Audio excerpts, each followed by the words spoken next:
of substance is a woman known with strength and at the same time quite soft about it. A woman of substance will take on any situation, carry it with grace, and look forward to the results she will bring. A woman of substance never gives up. Situations do not scare her. A woman of substance understands that as much as she gives in her all to the people around her, she also has to ensure that she's healthy, she's productive, and she's taken care of so that people around her can enjoy. The show is The Woman, and I am Elizabeth Abai, and on this stage, on this platform, we'll be showcasing women of substance. We've been doing that, and today will not be an exception. Today we're going to showcase a woman who is turning a lot of things around for good. She will quickly tell you that she is a housewife, and I call that domestic engineering because it takes a whole lot to run the home. But she is by profession a town planner. She is by desire, by hobby, and by training a baker. And very importantly, she is also the chairman of town planners here in Abuja. You're welcome, Mrs. Lami Ayuba. Nice to have you in the studio. Thank you for having me. You know, the first time I met you, you juggled me so much. I was like, okay, you started talking quietly, and before I knew it, you just blew my head with what was coming out of your mouth. And that's about the upbringing of a child, and then a whole lot of things unfolded. But before I get into that, I know you studied town planning in school. And I'm wondering, how did you move from town planning to baking? How did you even get to what you studied? Somebody forced you, or you just chose to do that? Well, I like geography as a student. I can answer a YX script and get an A, even after about 35 or 40 years of living in secondary school. So when I finished secondary school, I had a degree in geography. So I came back to do my clearance. Then I saw my lecturer who taught me in School of Basic Studies and Geography. He said, what are you doing? I said, I just came for clearance. He said, what are you doing next after school? I said, I don't know. He said, okay, come and read town planning. I said, okay. So I registered because he was a lecturer then.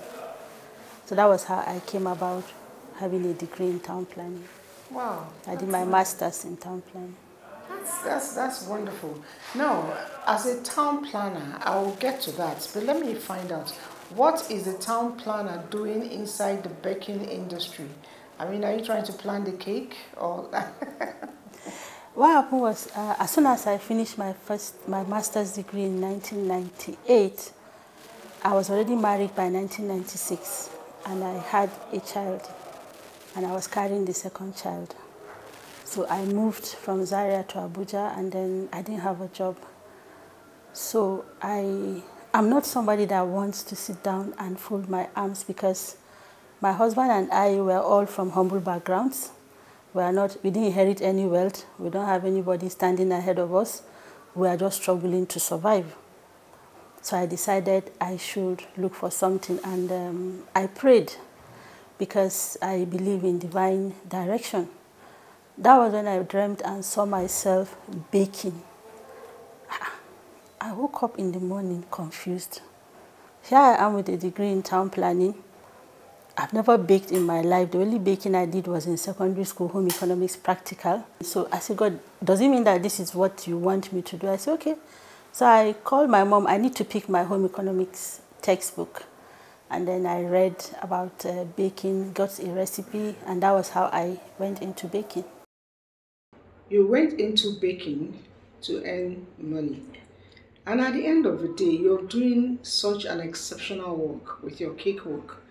Did you dream and at the same time got trained? How did you get the training? You had to register in a school or something? By nature, I'm a book python, not worm. Oh, okay, the worm is actually slower. Yeah. You're the python. Yes. Oh my God. I read anything because I know whatever I want to learn. When I was growing up, I never had a lesson teacher because, you know, we are from humble backgrounds. Then my mom was also struggling to go to school, and my dad died when I was 8. So I was the only senior at home. And then so if I needed to do anything, I need to either read my textbook or crime it.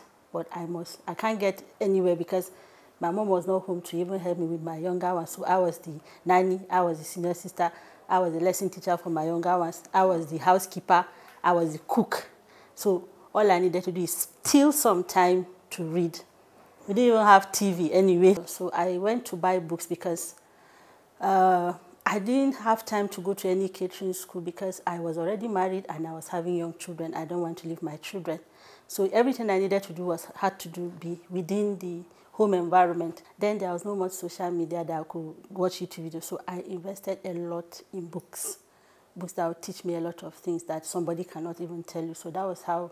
Then I was a science student too. So in science, at least I liked chemistry. I was one of the best students in chemistry in my secondary school. So I know about experiments, and then you have to put things ahead. Okay, what is the function of baking powder in baking? What is the function of egg? What is the function of flour? What is the temperature, intensity that you need to bake? What is the density of cakes you have to put in the oven? What's the spacing for you to get maximum and unique cakes come out? So I took time because I was at home, I was not under pressure, studied all that. And experimented. And experimented. Wasted some, right? Seriously. Seriously. Especially when I was learning how to make bread. You know, there's a difference between commercially baked bread and home baked bread. Now, the biggest problem about baking bread is the yeast. You must study the composition and properties of yeast in terms of temperature, water, mixture, ingredients, recipes, and all that stuff. So I took about 2 years. Oh, wow. Studying the action of yeast in baking. If you are doing bread, especially in commercial quantity or in reasonable quantity in the tropics, thank God for my geography background, you find that while in the recipe books we buy, they tell you you must use lukewarm water. In the tropics, you must use ice water.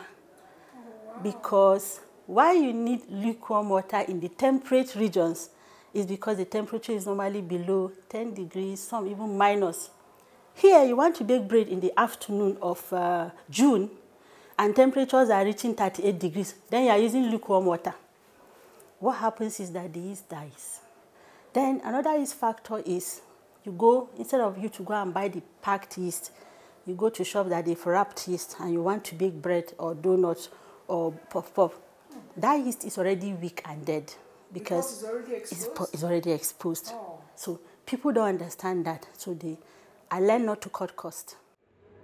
Because there was a time that I had issues with sales.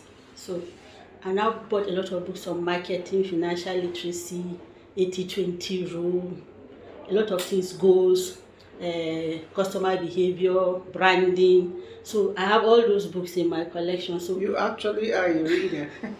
So from those books I learned not just how to bake, but how to market and also how to extract money from the skill I acquired. One thing for me to have a skill, and it's another thing for me to use that skill to earn income and sustain it.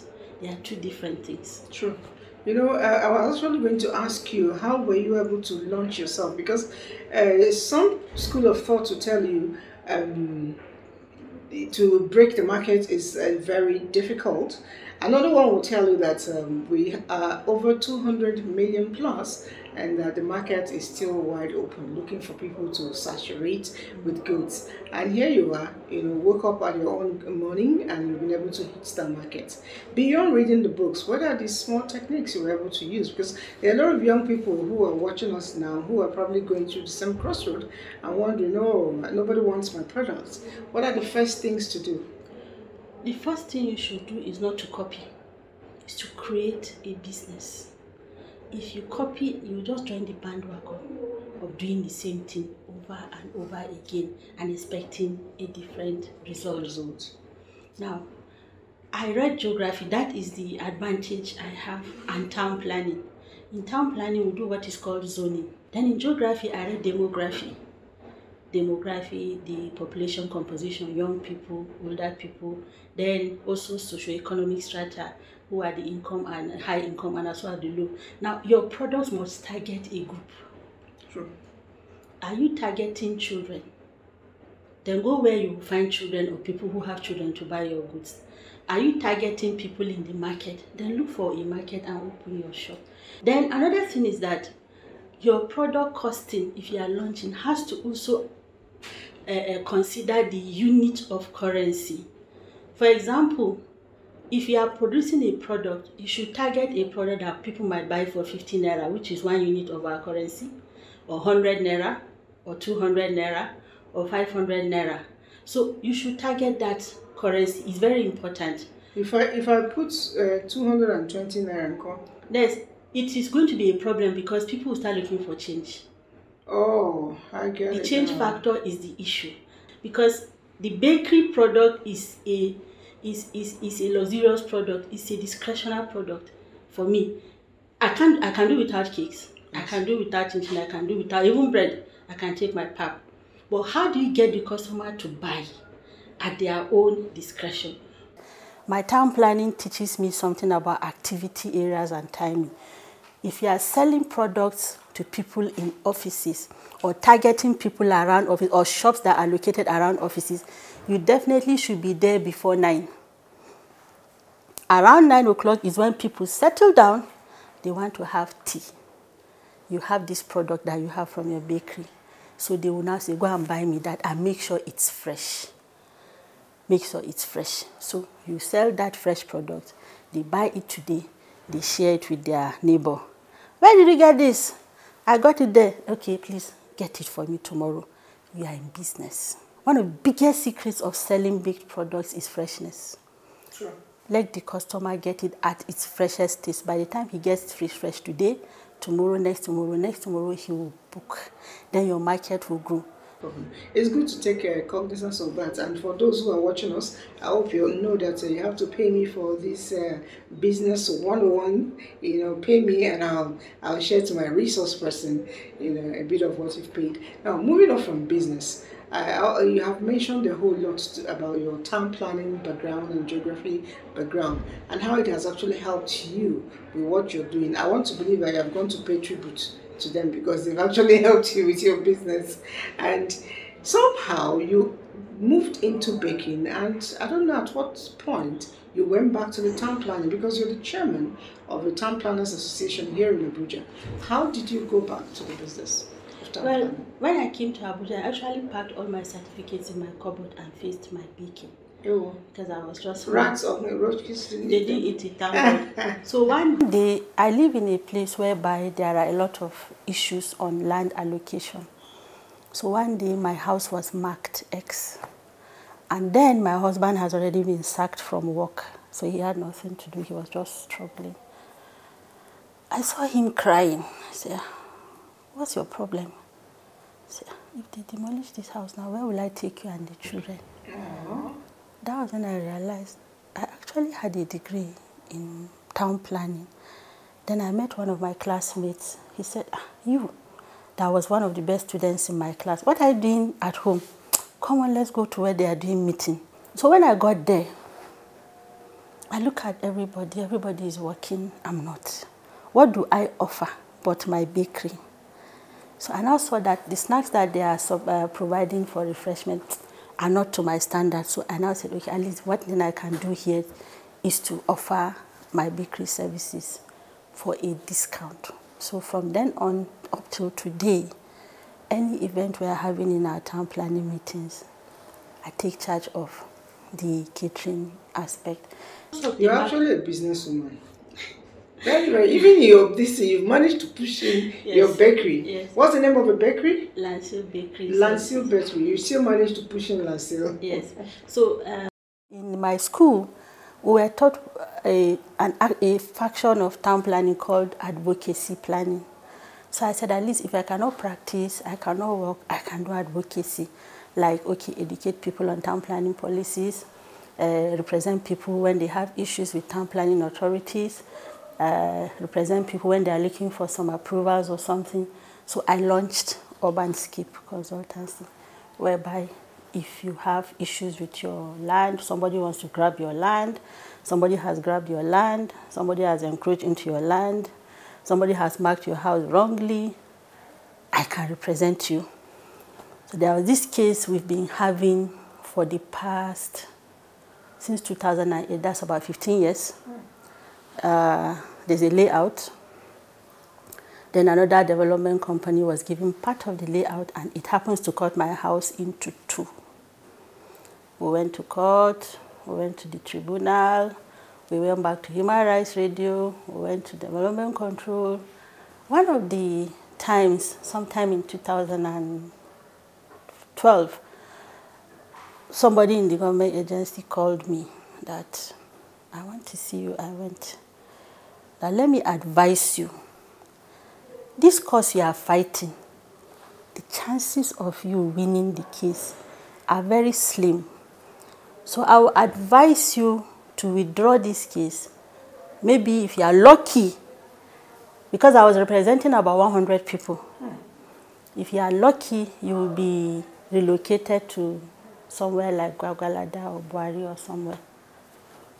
I looked at him. I said, sir, I would rather lose in the court or tribunal and get certificate of losing. So that when people ask me, yes, I went to, I tried, but I lost. See the certificate.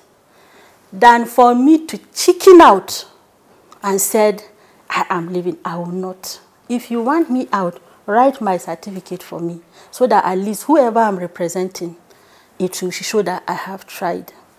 And I met my own people. I say, please, you've marked our houses for demolition because of encroachment. I beg. Start from my house. Come and demolish my house. It's half of it. Demolish half of it. So that by the time the people I'm representing see that my house is demolished, then they will not cry foul. They will say, even her, she has lost.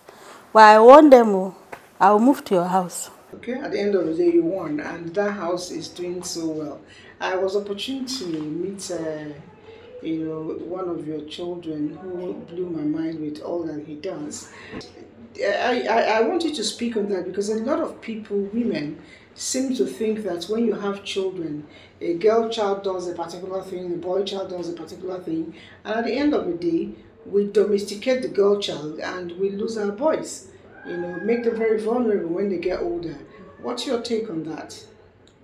Mine is different because I'm the product of a resilient woman. My mom came to this country from a French-speaking country.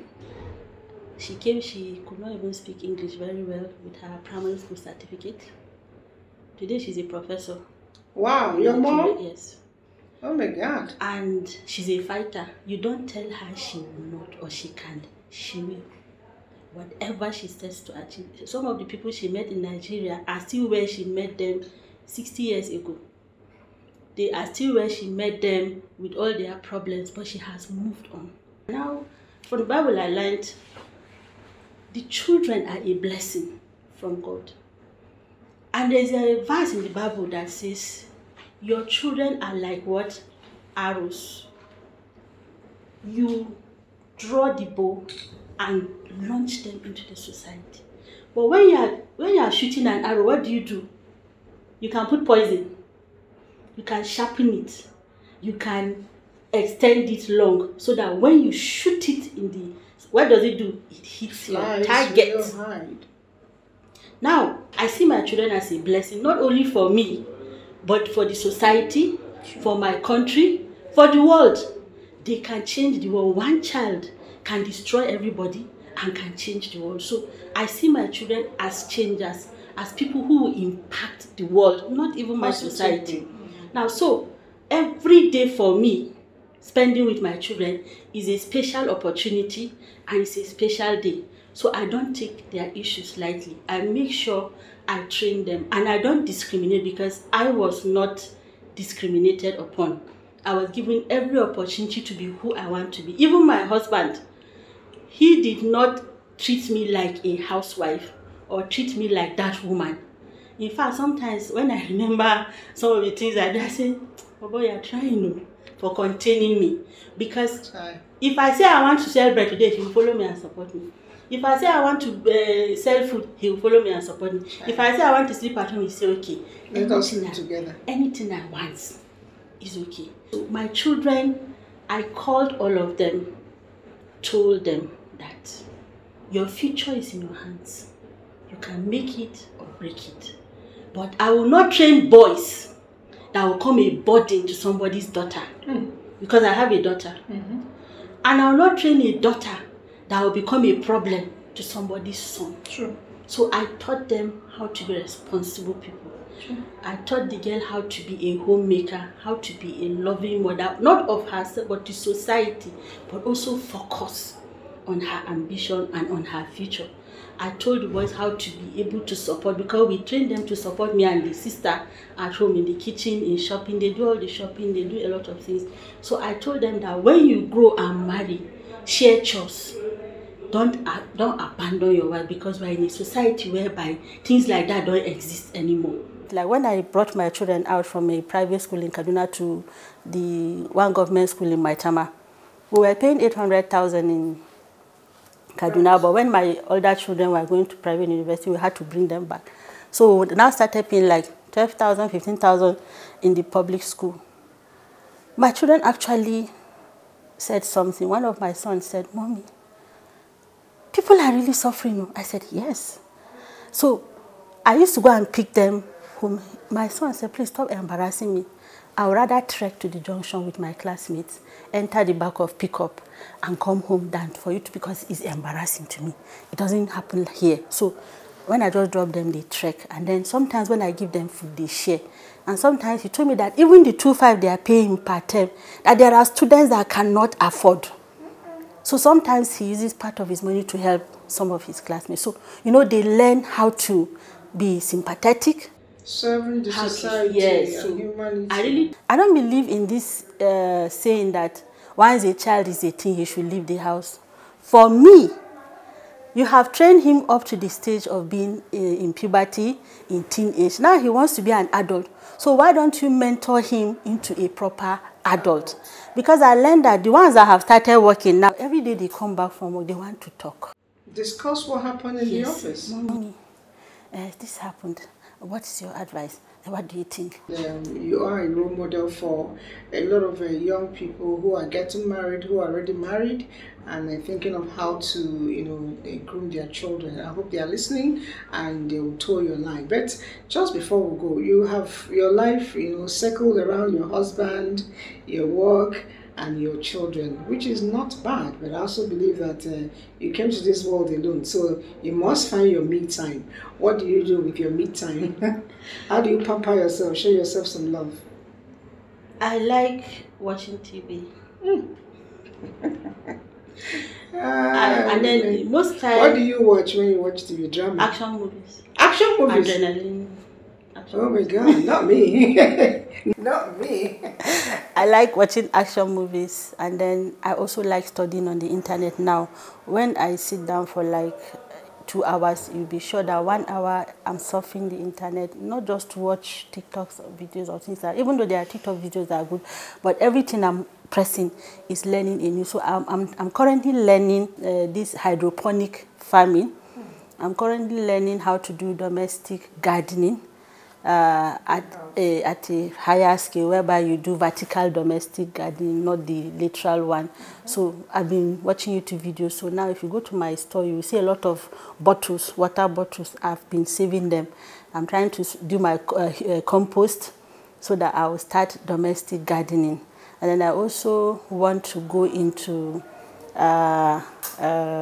organic manure production for people who do this gardening. I would like you're learning so much. Beyond that, I know that for you, you started off nicely. You were a self-starter. You motivate yourself. But there are a lot of people out there who are looking for how to start. Women especially, who are looking for how to kickstart something in life, and they're finding it quite difficult. Some have actually attempted suicide. I want you to look into the camera and share a word or two. Now, if you want to start business, you have to make up your mind that you want to make money.